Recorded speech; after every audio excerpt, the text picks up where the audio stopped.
Hi folks, today we are going to talk about payment system.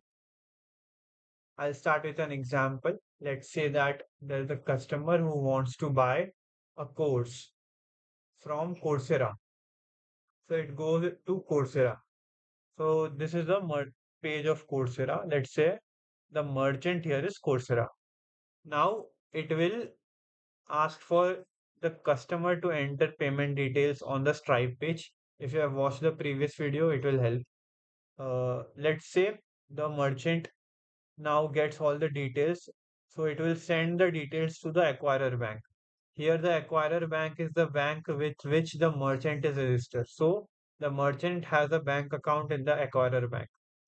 Once that check is done, the acquirer bank will forward the customer's data to the card network. Example can be Visa, MasterCard. After the card network validates the card, it will be then sent to the issuer bank, which is the customer bank, the bank in which the customer has account.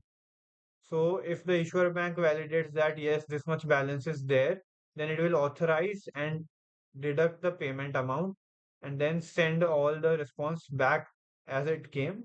And then the user will see success message and they will get the course. Now they can access the course and learn from the course. Now you would be asking how is it different for credit and debit? Because we have two types of cards, right?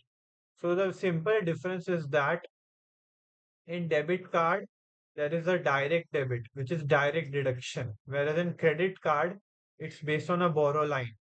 You are given the opportunity to borrow money and then you have to pay it back before your credit card payment time.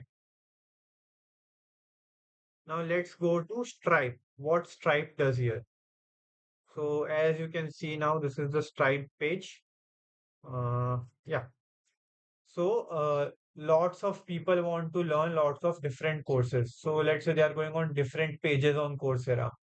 Each page has its own payment page.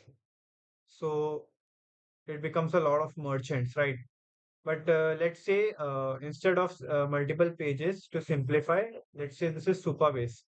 A developer wants to set up a database, so they go into Supabase, which is another service provider. So, another merchant. So same. These all these people becomes the customer and all these merchants or providers becomes the merchant. And they have a payment service which is called Stripe. Stripe is a payment service provider which acts as a super merchant or also sometimes as the acquirer bank, the bank where the merchant has account. If you recall, previously I have stated that merchant have their registered account in the acquirer bank. So here, since Stripe is the super merchant, it can also be the acquirer bank only for some regions. If you want to go more in depth, then you can do your own research here. The process is same. The user will give the details to the merchant. The details will be forwarded to Stripe, then to acquirer bank, then to card network, and then to the issuer bank, which is the user's bank. Once the validation and deduction is done, the response will travel back into the merchant's page and the user will see whether the payment was successful or failed. So this is the high level view for Stripe. Now some notes. Stripe is only accountable for settlement of the money. Yeah. So if you get the money, then your account in Stripe will hold the money. After that, what you want to do with the money, that you get to decide. Stripe won't take accountability for that.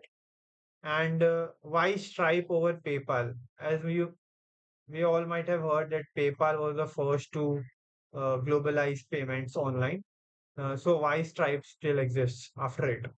So major reasons is it's developer friendly and highly customizable. Like I said before, refunds can also be done, subscriptions can also be done, and modern.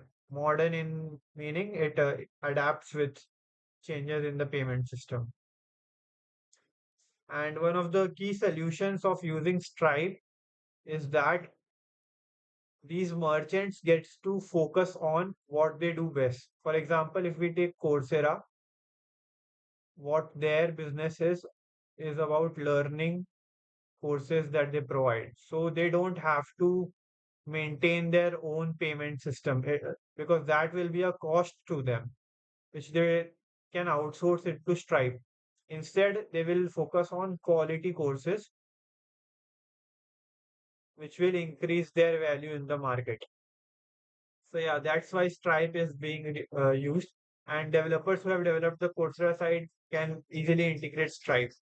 That's where they have advantage over PayPal and all. That's it. One question for you all. If you are super interested, then you can see how the first payment was made online